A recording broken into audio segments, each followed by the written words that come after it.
this is How to Colour by Vivi Tinta.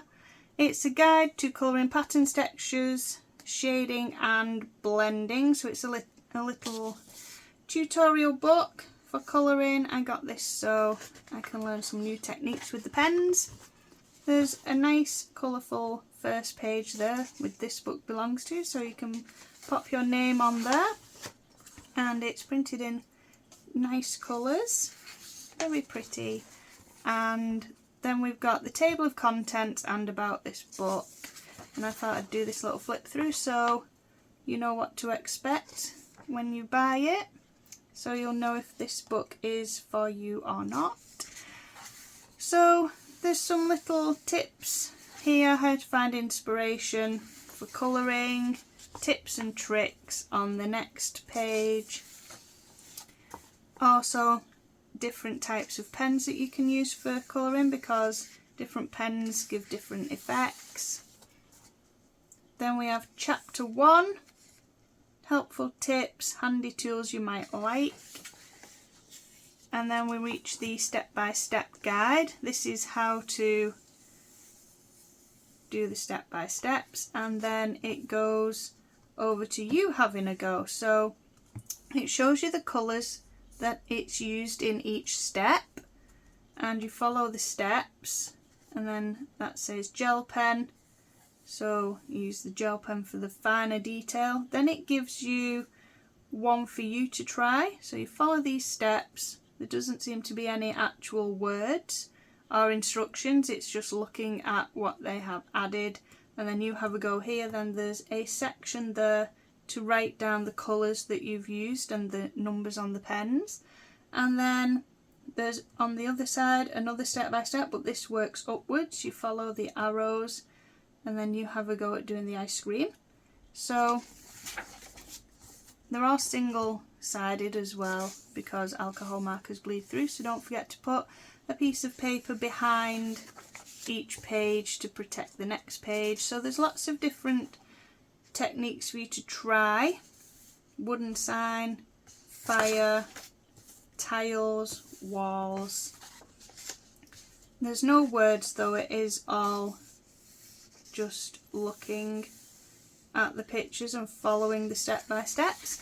As I work through this book, when I get round to it, because I've got quite a few to work through, I will put up tutorials of what I did when I have a go myself. So don't forget to subscribe and keep a lookout for those, because sometimes it's easier if you actually see the tutorial being done as well. It's easier to follow. I know I like to learn by watching things being done. So chapter 2 is patterns and personal touches. So there is your step-by-step guide. They are the instructions written out, but they don't write them on each of the images for you to try. So there's tartan patterns, tile patterns. You can do all these little patterns on your colouring pages, on clothing, and when you colour in bedding and curtains, and make your colouring look really pretty. There's a cherry pattern, carrots, oranges, lollipops, leopard print.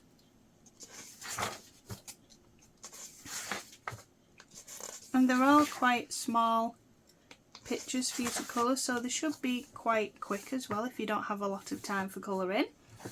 Then we've got a practice page where it shows an example of a finished piece of colouring, and then you can practice it here. Lines underneath to write down which colours you used for it. You don't have to use the exact colours that they've done. You can do, like this is purple, you could do a pink one.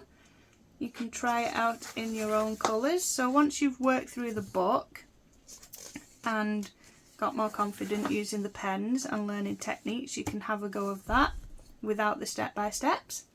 Then chapter 3, we've got the colour wheel, magical effects. So this one is all about little magical adding sparkle to things, bubbles, galaxy effects, and there's a section at each one to write down which colours you've used. Morning sky, one for water, underwater as well. If you want to do the sunrise and sunset, and the night skies, different sky effects, one for snow and fireworks, galaxy effects. Then we've got inspiration for two-tone colouring, where it looks like you follow the arrows this way, then you have a go yourself. This is a little bit of a bigger practice section for you to try this two-tone colouring technique. So it looks like this is all in the shadow and the light's coming from the door. Then there's another practice section for all of those techniques that you've learned. And then just some fun ideas to make your page pop. So that's a nice little tutorial book for practicing in, and I think that will help me to learn and practice with the pens and become a little bit more confident using them, because I usually use coloured pencils. So I'll pop a little link in the description. I got this book from Amazon if you want to have a look at it yourself. So thank you for watching, and I will see you all next time.